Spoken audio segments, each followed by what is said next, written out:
Welcome to the show where we break down the mental health stigma, navigate sobriety with humor, and prove that it's okay to laugh while you heal.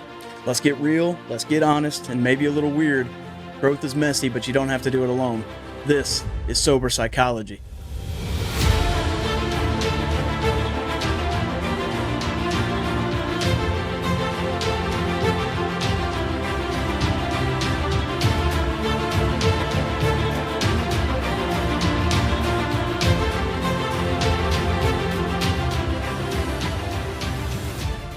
Hello, everyone. I hope you're doing well. I really do.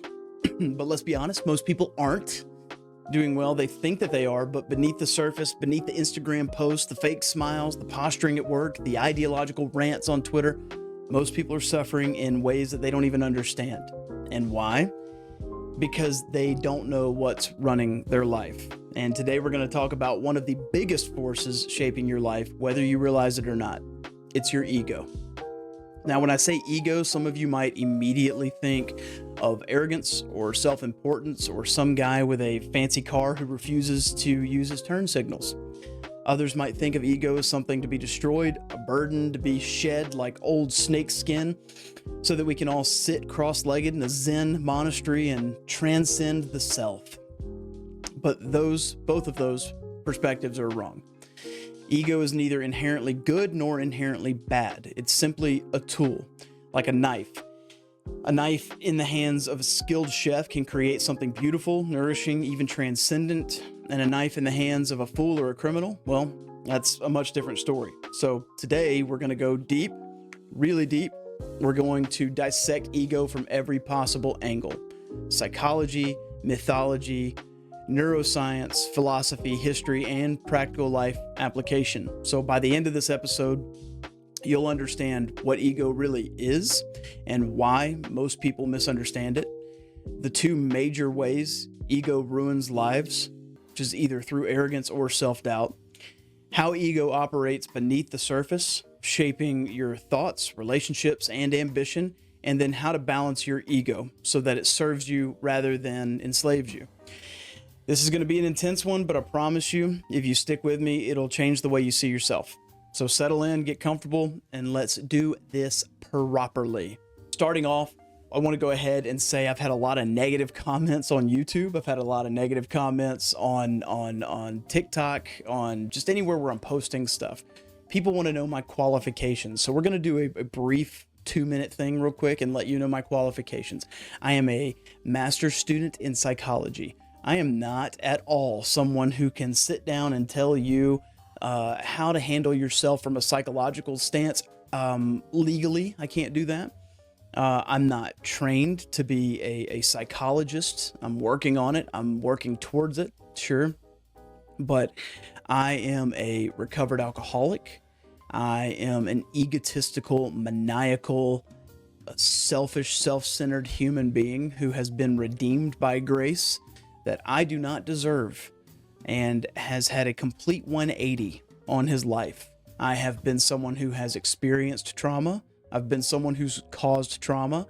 I have been both Dr. Jekyll and Mr. Hyde. And as someone who went through recovery, went through rehab, and has continued to live sober, continued to live a life where I'm pursuing God, regardless of the struggles, regardless of the difficult times, regardless of the times where I don't do well. I still struggle with ego on a day-to-day basis, but I am uniquely qualified in the sense that everything that I'm about to tell you, I have been, and I have struggled with, and I have dealt with, and I have done the work, and it still comes back sometimes, but regardless, you can check me all you want on my qualifications. I don't have the answers to everything. All I can do is tell you what I know works. All I can do is point you in the right direction. I can't fix you. I can't save you. I won't even try to do that. I'm just trying to help. That's all I am. I'm just a Sherpa, if you will. And sometimes I'm not a good Sherpa. Sometimes I'll tell you that I know the trail and I'll convince you to follow me, but I don't know where I'm going. We're figuring it out, right? We're trudging. Anyways, we're going to dive in. Let's start at the beginning. So what exactly is ego? The word itself comes from Latin. It literally means I, which is the sense of self. But in psychology, ego is much more than that. And you can thank your boy Sigmund Freud, because he definitely complicated it, but he made psychology both fascinating and deeply uncomfortable. But he broke the mind into three parts. You have the id, which is the primal instinctual drive for pleasure, survival, and dominance. You have the superego, which is the moral compass. It's shaped by society, culture, and your upbringing. And then you have the ego, which is the mediator, the conscious self that navigates between raw instincts and moral ideas, right? So that's just bouncing there in the middle. So think of ego like the CEO of your personality. It's in charge of managing who you are, how you act, how you perceive yourself. Therefore, it's very important. But there's a problem. Ego is very fragile, and when it's not properly developed, it can lead to distortions in the way that we see ourselves and the world. And that's where things go wrong. Ego is outrageously powerful. There's nothing in this episode that's going to tell you that you need to get rid of ego.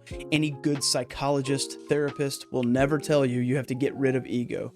Ego is a tool. And as we said at the beginning, a tool like a knife can be something that is used for a lot of good, can make things that transcend your ideals and ideas of what something should be in the hands of a chef.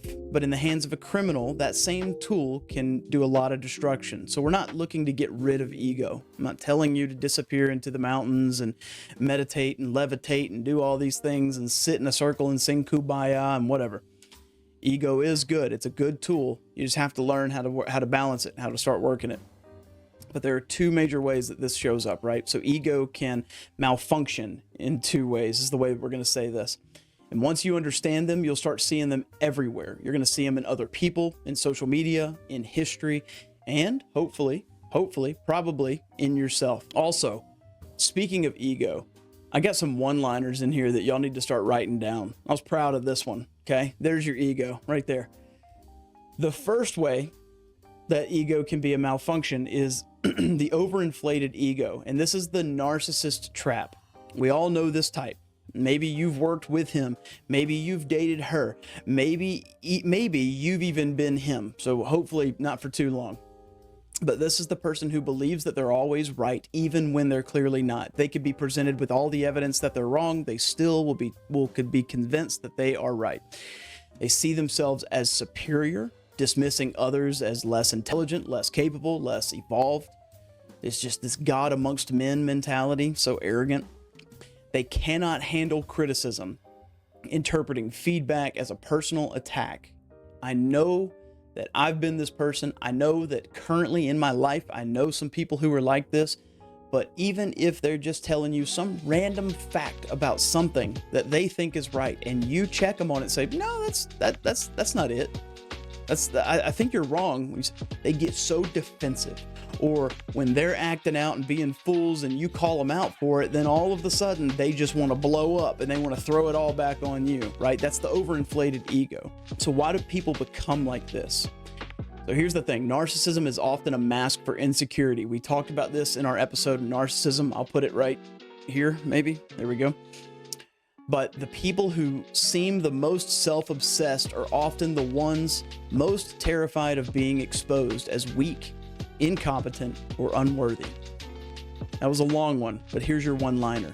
The people who seem most self-obsessed are often the ones most terrified of being exposed as weak, incompetent, or unworthy. And right there, they are most terrified of being exposed.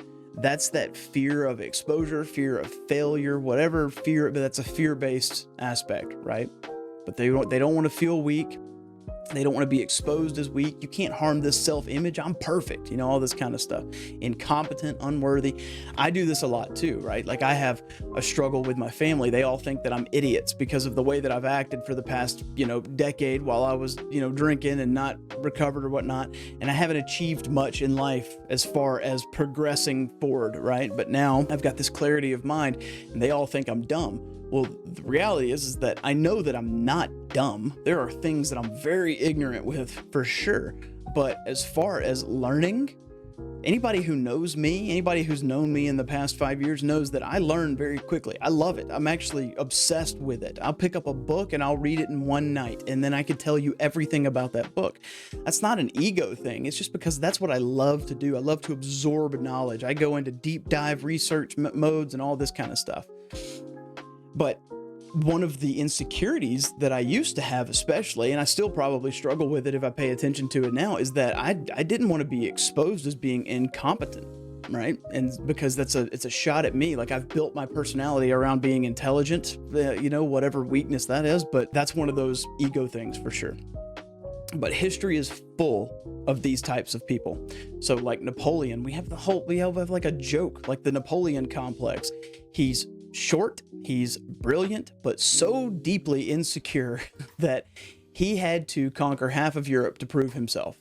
And I'm not going to get into the history lesson here, but if you go look at why Napoleon conquered the way that he did, it was wild to think that was based on insecurity, but that's real. Like, that's a Napoleon complex, right?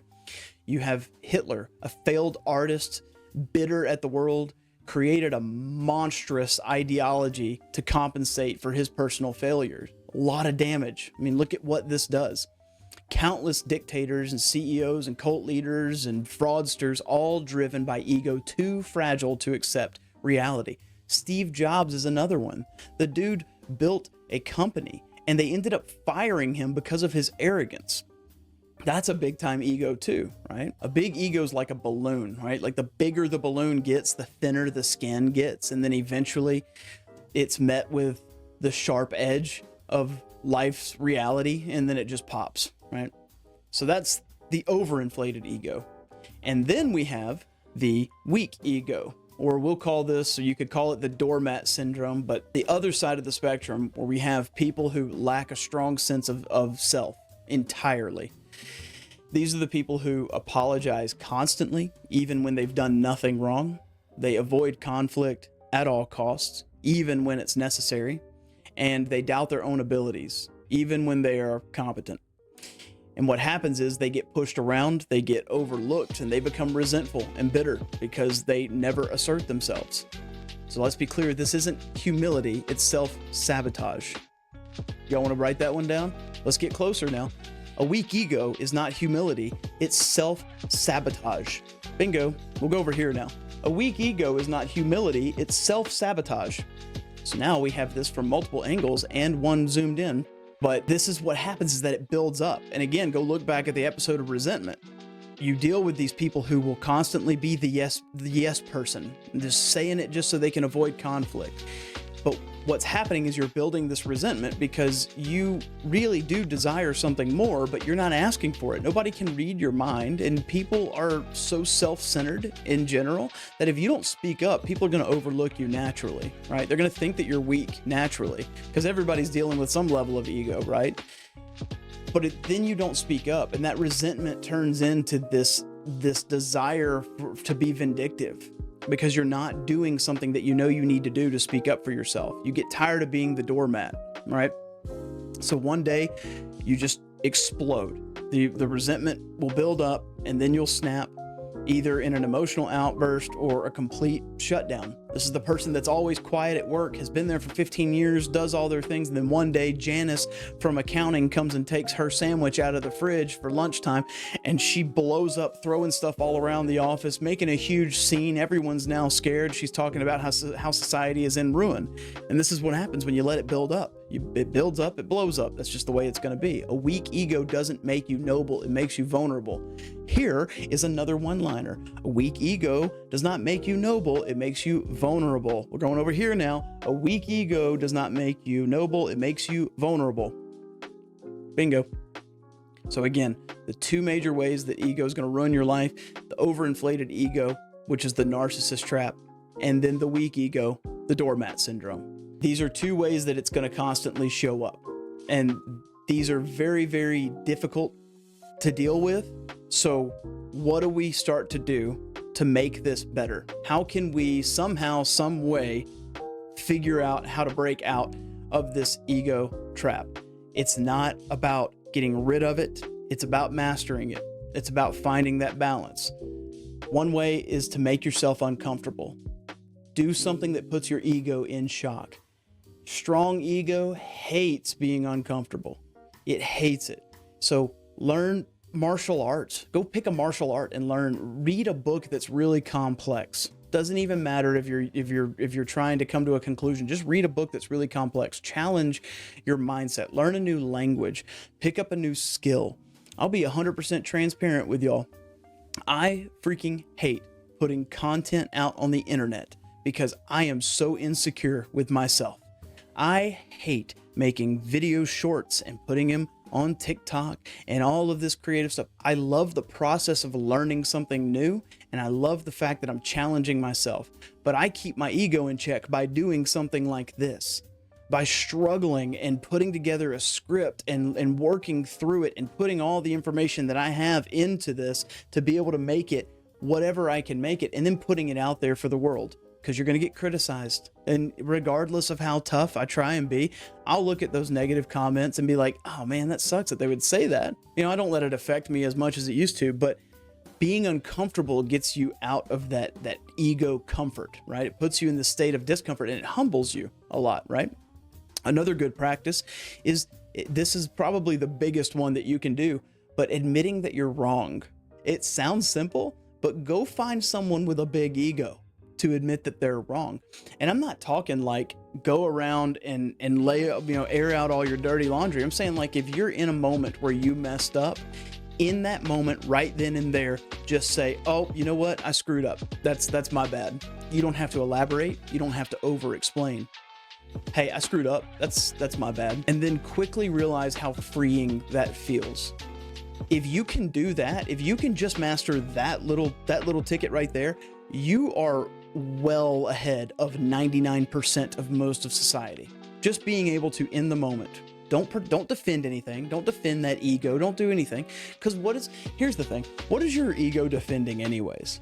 Some inflated sense of self that you created? Come on now, get over it. So just in the moment, hey, I messed up. That's my fault. If this is one of those things that constantly ruins relationships too. People will never say, I'm sorry, and let it build up, right? That's something that really starts to hurt. So if you're in a relationship and you're working on deflating that ego, working on building the relationship, do you know how much your partner will respect you if in the moment, if you messed up, like I shouldn't have done that. I have to do this with my wife all the time. So I don't have to. I do this with my wife all the time. It's something that I need to do. But when I speak, I get very emphatic. I'm using hands and I'm elevating my voice. I'm not yelling at her, and I don't want to hurt her. I don't want to seem like I'm trying to degrade her, but because she's a very passive, she's on the doormat syndrome side of the ego, she gets to this point where she thinks that because I'm getting emphatic about what I'm saying, that's me yelling at her. And I have to check myself because I'll say things will come out of my mouth that just do not need to come out of my mouth. Maybe they do, but not the way that I said it, if that makes sense. And so I've got to constantly go back and be like, I should not have gotten all hyped up about that. And I'm sorry. Like that right there, not only do I think that puts it in a position where she respects me more for that, but I respect myself more for that, instead of just ignoring it and pretending that she should just it's going to be okay. She should just get over it. So that's just one that you could really work on too. So making yourself uncomfortable and then getting to a point where you're practicing a lot on admitting that you're wrong. Catch it in the moment. Here's another one that's really tough that I do, and this is a big ask, and I don't, maybe I'm not doing this right. I've been doing it for a long time, but when I'm praying, I ask God to help me to see myself the way that He sees me. Not the way the world sees me, not the way that I want to see me. Just, God, help me see myself the way that You see me. And that's a big one, right? And maybe that's too generalized, but for me, it's more of the humble approach of like, God, I'm nothing without You. Like, I am nothing. But to be able to get to this point of like, help me see myself the way that You see me, which is an impossible ask, by the way, because I am not the infinite, all-powerful being of the creator of everything who has infinite mercy and grace. I can't see myself that way. But to just be humble enough to say, okay, look, I obviously don't see myself the right way. Another big one is surround yourself with honest people. And this is something that I have really been doubling down on, especially now that I have my first child. You know, we have a 2-month-old at the house, but I have been slowly but surely, methodically working for the past 4 years now of really paying attention to the dishonest human beings in my life. And then if they're dishonest, you're out, you're gone. I don't hate you. I don't dislike you. I don't wish ill upon you. I still want you to eat. You just will never do it at my table. And that's not because I'm better than you. It's because I have just upheld a standard in my life where I have honest people. And I'm not going to have people lie to me. But what that does is that when I'm acting up, when I'm getting into this delusional mindset where I think that I've got everything figured out, I have those good people in my life that are willing to look me in the face and say, hey, you need to course correct here. Like, what you're doing is not great. And those are the people that you really learn to love because they keep your ego in check, right? So they're not going to let me get like that balloon where I just get so overly inflated and get that thin skin. You know, the idea is to be honest. And we've talked about this before with being, you know, in recovery and being a part of the drug and alcohol rehab. And you find that these people who are going to hold you accountable are doing it because they love you. I don't go find some random person on the street or somebody that I just shook hands with and met for the first time, and I don't, you know, sit here and, you know, pull them up and hold them accountable. No, I do that with the people that I really do love, the people that I know are willing to listen. And even if it makes them upset with me in the moment, I'm doing this because I love you. And especially for an addict alcoholic, you know, we talk about it all the time, is that lying to someone or just co-signing their BS is ultimately killing them, because what that's going to do is let them continue down a path where they're just going to end up being right back into the rhythm of drinking and using. So surround yourself with honest people. Do something that challenges you. Get out of your comfort zone. Ask God to help you see yourself the way that He sees you, and then correct yourself. When you do something wrong, admit it. Just admit that you're wrong. You may not even have to fix it in that moment, but just admit that you're wrong. Okay? So going back to recap, we got Freud, who did enough cocaine to kill a small horse, but he's breaking down all of this ego stuff into 3 parts. The id, which is the primal instinctual drive. That's I want to have sex, and I just want to have pleasure, and I just want to have dominance. Then you have the super ego, which is the moral compass. That's the shaped by society, culture, upbringing, all these rules, you know, don't do this, don't steal, don't, you know, whatever. And then you have the ego that's balancing right there in the middle. That's the mediator. It's the conscious self that navigates between raw instincts and moral ideas. And then the 2 major ways that ego shows up to ruin your life is the overinflated narcissistic ego. These are the ones that always believe that they're right. They see themselves as superior, and they cannot handle criticism.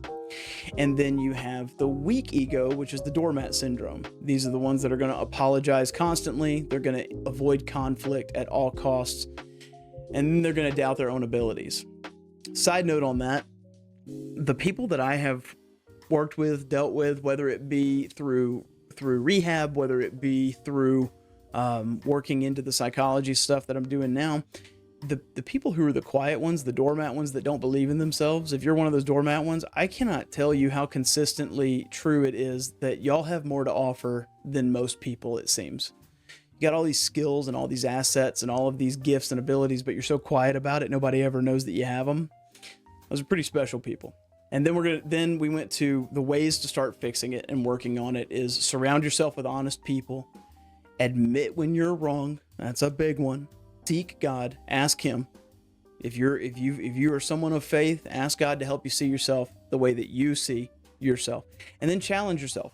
Find a way to make yourself uncomfortable. Learn a new skill. Pick up the guitar. Learn a new language. Read a really complex book. I don't know. Just something that you don't typically do that makes you very uncomfortable. Learn how to start doing that. Right? So in conclusion, ego is not your enemy. It's a tool. Master it, and then you can ultimately master yourself, I guess. I don't know. That's maybe not the best way to put it, but you see what I'm saying. Find that balance. Don't let your ego continue to master you. If you fail to master it, you'll become a victim of your own mind. And this is something, I don't know if I said this in here, but maybe I did. But if you don't learn how to define yourself, the world will define you. And that's a very scary place to be. If you don't learn how to define yourself, the world will eventually define you. And as an addict, alcoholic, if you go look at what the big book says about ego, it describes ego as a root of addiction and recovery issues. It says that inflated ego can be a self-centered, self-seeking, and that it can make it difficult to be open to learning and support. So that's all over the big book, by the way. Ego is tough. Resentment is our number one offender, but ego, you don't learn when you've got that type of ego, right? So thank you all for the journey. Thanks for tagging along. We are plugging along episode after episode. We're still throwing out content on TikTok and on Instagram and Facebook. You can always email me at soberpsychology@gmail.com. You could always reach out on any of those platforms that I mentioned. We are on Spotify. We're on Apple Podcasts. We're on pretty much all of the podcast areas, but we've been growing and it's been so much fun. And I'm very grateful for all of you for sticking along. Really, seriously, truly. But if you have a big ego and you need it to be deflated, just reach out. I'll be glad to help you out with that. But as always, keep your head up, keep your heart open. Go help somebody. Love you guys.